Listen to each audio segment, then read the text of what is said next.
Tesla, the world's EV. Back with another video, guys. You know what it is. Comfortable shirt, as always.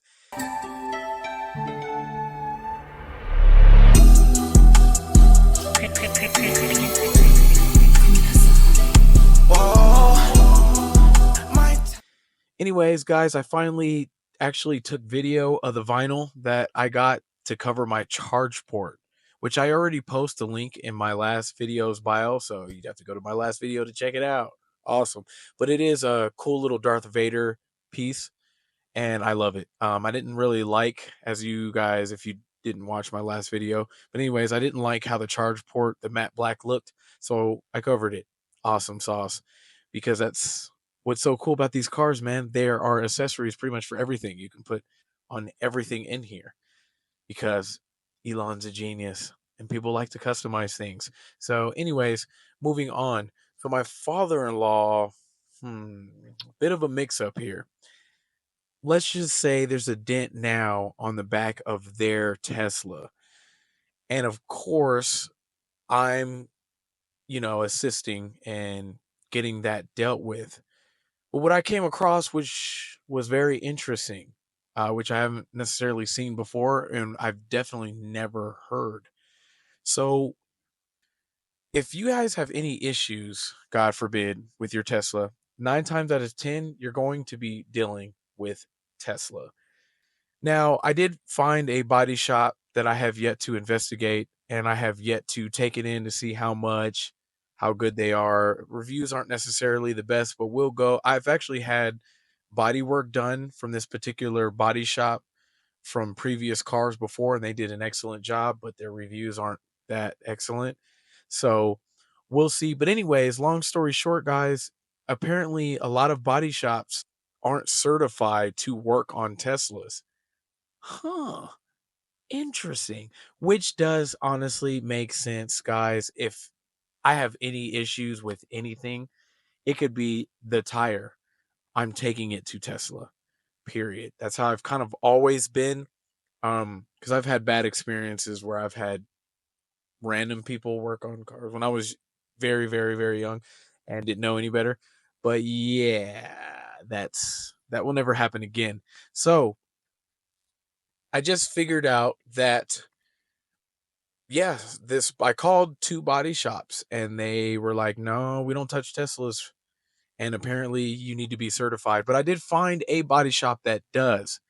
That, like I just said before, I've taken previous cars to and did a good job. So I'm going to get a quote from them for my father-in-law and go from there. But very interesting and good to know that, if you have any issues, guys, your best bet is to just go through Tesla, you know, the service option in your app and kind of do it that way because, we'll see what this body shop says, but I'm pretty sure it's probably going to be a little bit more expensive. Well, I don't know if it's going to be more expensive than Tesla because from due to the influencers, the YouTubers, however you guys want to call them, I'm a little scared to take it to the service center in Tesla because I everything tends to be expensive. So we'll see. As far as what I've seen, I did see one guy that it wasn't too bad, but you know, thanks to YouTube, I do fear Tesla Service Center. So we're going to find out, and I will let you guys know how that goes. If you got obviously I'll B-roll the damage. It's not that bad. A few scratches with the dent, as you'll see somewhere in this video, and I don't. I don't know how much that's gonna be, man. Body work tends to I mean, one it seems like a few scratches tends to be thousands of dollars on certain cars depending on paint, all that stuff. So we'll see how that goes. I will once again, like I said, let you guys know how that works out. And I also will let you know if I will be going through the Tesla service center or through this particular body shop. I'll keep you guys updated on that. But yeah, don't get dents in your cars, guys. So, anyways, um, moving on. So, I did want to speak a little bit about the performance on the standard range. Now, if this is your first video you're watching from me, I have multiple, or excuse me, on multiple occasions have had explained that the main reason why I didn't get the performance model, or actually the all-wheel long range model, is because there was literally none available and it was like a month out. And because I'm just the impatient person I am, I said, I'll just get the standard range. I don't regret it whatsoever. But I mean, this thing is still fast. It's still very fast. But I do think I'm at a point now where I'm like, I want more. So, but guys, standard range is fine. It is very fast. It is faster than most cars. It is quicker than all cars. So you're still straight. You're going to get a somewhat version of performance in a standard range. But if you want to, like me, myself, place top five in NASCAR, then obviously you'd want to get at least the long range, because the horsepower does kind of go up 100 getting into those. And from the long range all wheel drive to the performance model, it's not that big of a jump, but it is a pretty big jump from the standard range, which I believe is 300 horsepower, compared to the long range all wheel drive, which is like 430. And then I think the performance is like 450, 450 horsepower, which is pretty big difference. Now, I did see a side by side comparison, and they actually raced. And this is, by the way, I will continue to always say this. I love YouTubers. I love influence. I love you guys. You guys are a complete necessity in this day and age, because thanks to you guys, I'm I've become a master at everything. You can just Google or look at it, look on YouTube, and you can figure out how to do anything.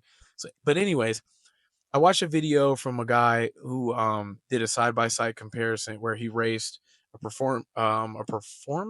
Yes, it was a performance with a standard range, and it wasn't that off, guys. I was actually completely surprised. It wasn't that off, so made me feel a little better, you know, considering, like, once again, I want to place top five in NASCAR one of these days. As if you're going to be driving 100 miles plus on the freeway or highway, and at that point you'd probably just be kind of off in the head. So, but anyways, I'm still loving this car. I think I will love it, or not think, I will always love this car. I will always have a Tesla, period. That's the kind of person I am. Once I got the iPhone, I didn't switch over, will never switch over. I will always have the iPhone. That's just kind of how I am, man. It's just like a sense of loyalty. But the Tesla is awesome. The software updates is awesome. I cannot stretch the fact that if you've never had a Tesla or driven a Tesla, when you get in, drive a Tesla, or if you buy a Tesla, or well, you kind of got to separate the two. If you have never driven a Tesla and you drive one, you're going to be stuck. You are going to dream about Teslas. When you buy one, you're every time you get in it, you're going to be like, where have you been my whole life? So, yeah, that's cool. Always cool. By the way, my car's done charging due to this cool wall charger. I don't know if I'm picking it up. I love this thing, man. That thing, it's very fast. A lot of people, speaking about the wall charger too, I believe the charging curve on the 2024s are ridiculous. Definitely the standard range. I'm hearing that the standard range charging curve is ridiculous, because I have one time charged at a supercharger from like 20% to 80, and it took 15 minutes. This wall charger, I mean, I think the lowest I've gone down to is like 30%, and to about 90%, it took like an hour and 40 minutes, which is kind of ridiculous. So it's very fast, very fast. I love it. There's no point in me going to a supercharger unless I'm going out of town.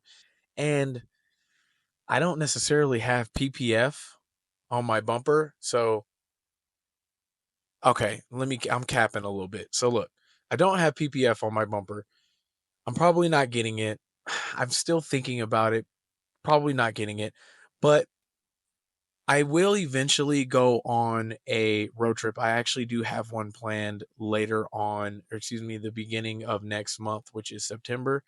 So in a few, about 2, 3 weeks, you guys will know what's up. I will take you on this journey, but I'm gonna be driving I'm gonna be driving like this, just kind of hoping, I don't get any type of road because I don't want to take this on the highway.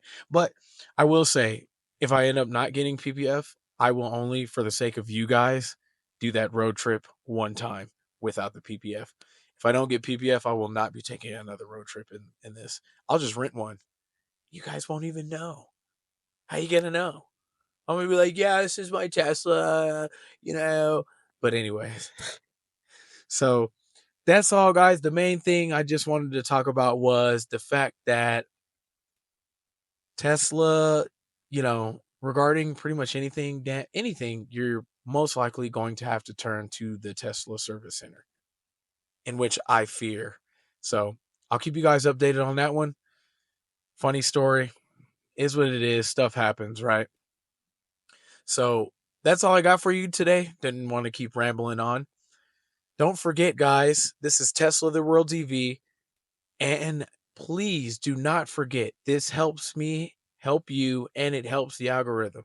So don't forget to like, subscribe, comment, hit that notification bell. It helps me and helps the algorithm. I'm outros.